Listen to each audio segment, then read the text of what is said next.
Hey guys, welcome to another Alchemy Stars video.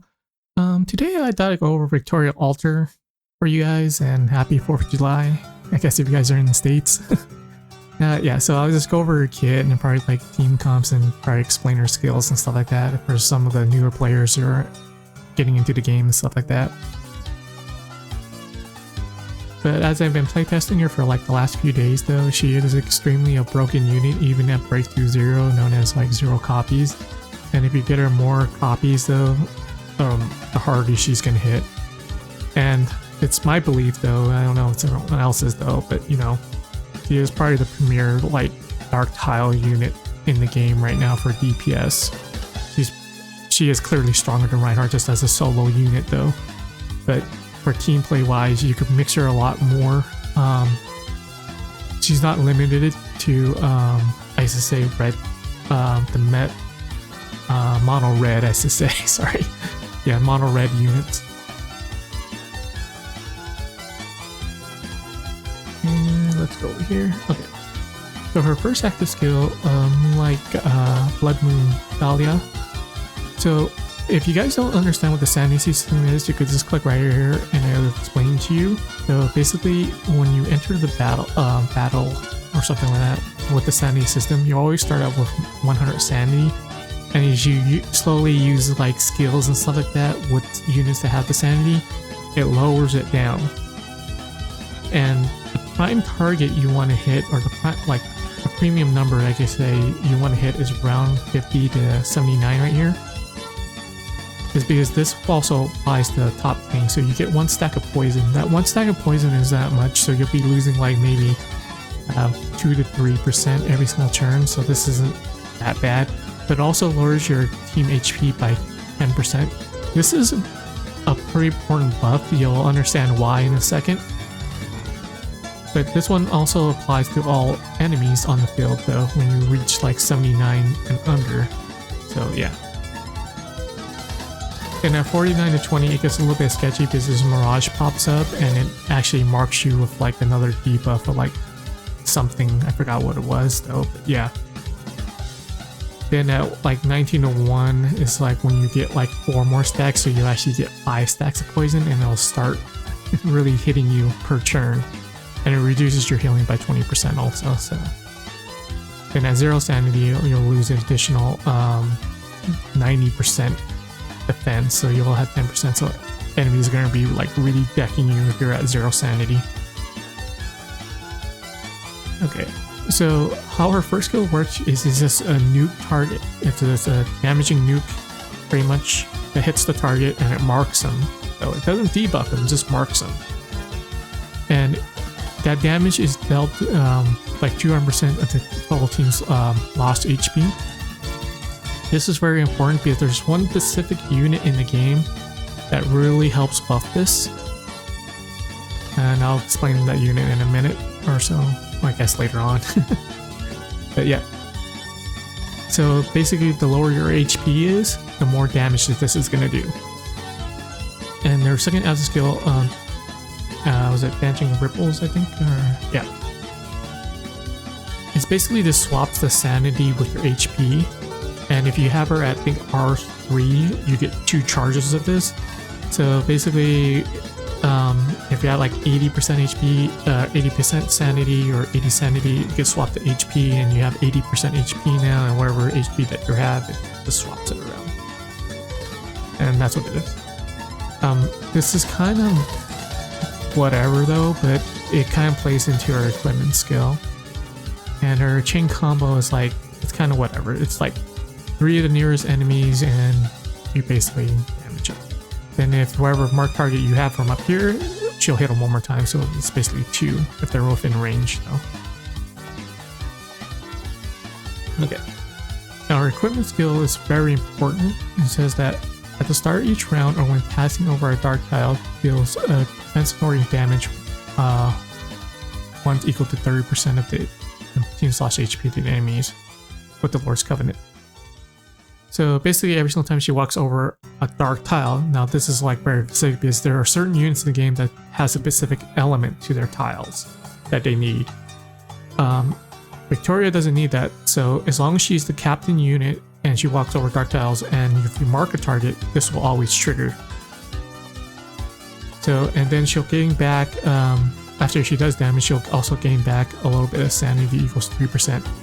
So basically every single time she hits the enemy, she'll probably gain back like 1 to 2 sanity per thing, and that plays into her other, plays into her original active skill up here. So basically you want to play under, I think like 20% HP or something like that. So you really want to get teetering though, basically between life and death. So that's basically how all these like these extreme units are, and it's risk versus reward. So, and it's very important because all the damage is ignored. So her, I guess her elemental counter doesn't really need to play that much importance in the game because you're always ignoring the defense. And if you have element thing, it just lowers a little bit of damage though, but she's gonna hit extremely really hard still though. Okay. For breakthrough 3, so like as all 6-star are, your first 2 breakthroughs are free if you have enough of these art things. I've been playing the game for 3 years, so that's why I have like 99 plus of this, so yeah.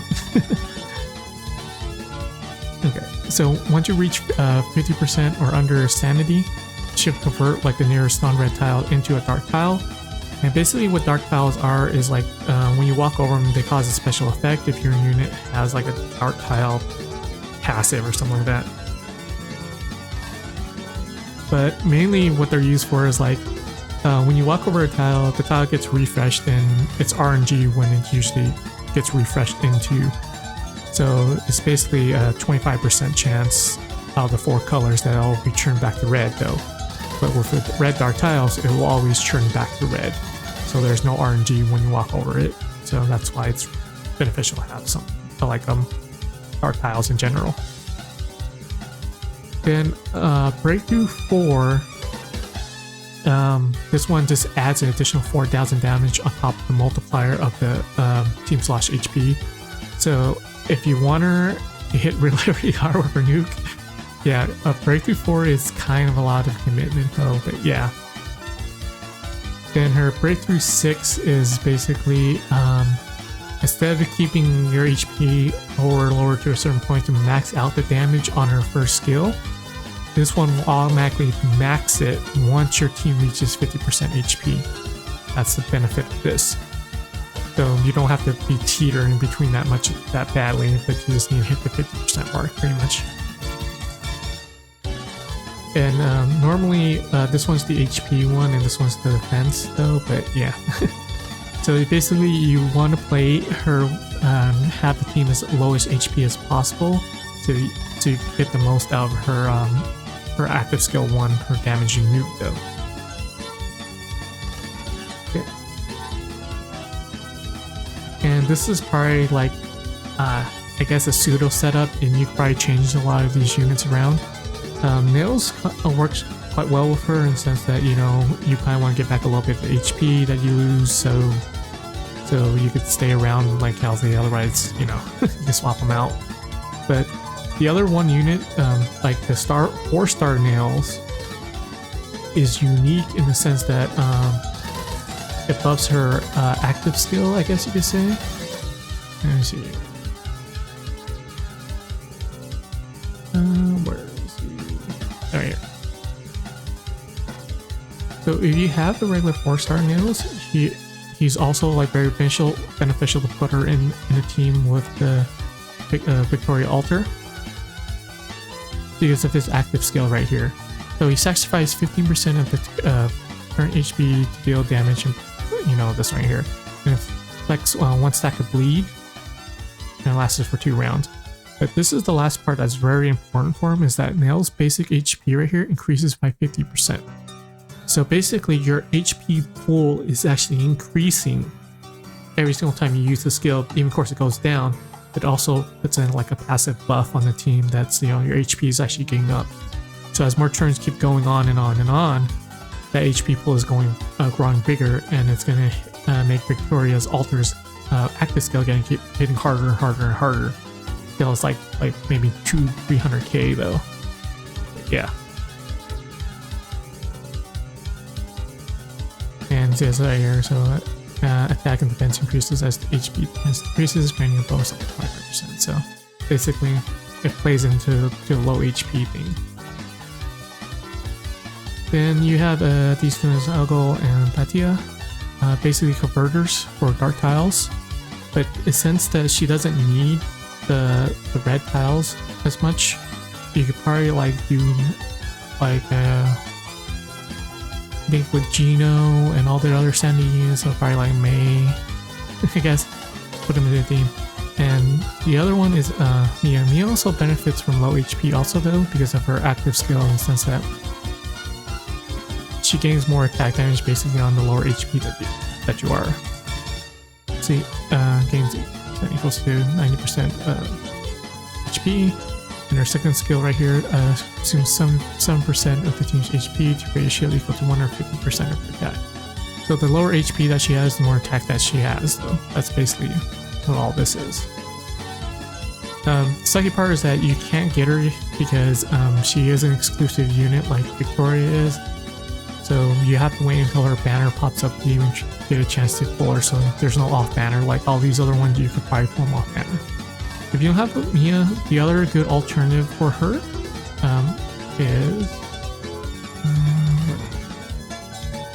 Hadi.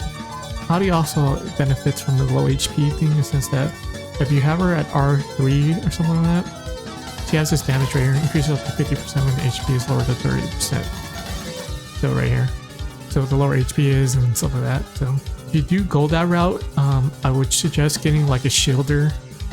I probably like Noviel is also good in this team comp also, just in case if you want to get healed back up a little bit. So yeah, this Novia actually does like a heal and a heal and a shield though. Yeah, so 200% HP and 90% Noviel's. And active shields goes around like across the bow, but with the team comp you'll always think. And plus he heals the team on normal attacks, so yeah. So you'll be like completely topped off with Novio. But the thing is like if you overheal then you're lowering Victoria's damage, so just keep that in mind. And then like yeah, if you don't want to go the dark tile route though, because the damage just looks like it's very minimal. Because it's like 30% of the team's match HP though, but it's getting increased because Nail's passive in the sense that active skill. Yeah. So personally for me, I probably would run Victoria with just the regular nails instead of the one we got for free. And I'll go and Batia, yeah, as the unit. Oh shit. Like that. This is probably a good enough team comp though, but you kind of need her at breakthrough 3 so you get her at the preemptive. This is the same thing for her. And you probably want Victoria also breakthrough 3 so you get benefit from her 1 tile conversion. I believe this should be enough tile conversion. If not, you could just probably drop like Hadi and put in another converter or something like that. And then for like off-color ones, you could just do, let's see here. Ones are also dark tile. Yeah, there's only a few. Like Esteban will also benefit because he could also 2x chain combo pretty much any unit though.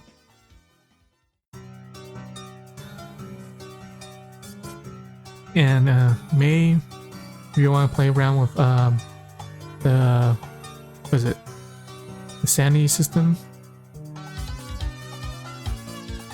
because she changes the thing so like more resistance to debuff, so it also weakens, and you also get like a restore on the Sanity. But Victoria's thing with her damage on the unit, you shouldn't have a problem with it though. I think keeping your Sanity up. And yeah, and Gino. He's also the other, like, I guess, Sanity unit. And his things has to do with like cards and stuff like that, where you match up 3 and you could buff like up and down units, pretty much. The first and last thing, but Oh yeah, guys, I'm like going off in like a tangent right now, so. But yeah, like this team would probably be good enough to clear pretty much all the content in the game right now, from like the story mode and stuff like that. Because like as your HP goes down, and I guess like if you're trying to do the HP 3-star clear, this team in general would be pretty bad, because I think on some of them you need to have like I think over 50% HP, and once you dip under it, it just nullifies the state. So yeah. So here's the situation with Victoria Alter right now, is that she is a really strong unit though, and I suggest you guys pull for her. I know that like a collab is coming up though, but she's able to cheese a lot of like content right now with her active skill. Knowing that like because her nuke is extremely strong, you could probably like get your HP low enough to feel like clear a lot of like the old seal content and stuff like that though, just having her on the team. And I think for fire type, like the fire and stuff like that, yeah, she'll make the content like really easy. So yeah, I know the collab is coming up for Ryza, I think in the next, after this one, so it's like in 2 to 3 weeks. So I suggest you guys just pull for a copy of her. You don't really need her at breakthrough 3/4 or 6 like that. She is already extremely a strong unit at breakthrough 0. And I would just save the rest of your guys's like I guess pulls and stuff like that for the upcoming collab if you want the units from the Ryza. If you're just looking for extremely meta, just go all in on her though. I you will have like 0 complaints about like playing like a lot of the content in the game for on your team. So yeah. And then you'll just need to pick up like a couple of the dark tile units / converters or stuff like that, and you'll be good to go. That's pretty much all I want to cover. I hope you guys find this little mini overview / guide, whatever you guys call it, helpful. And I'll catch you guys next time. Bye.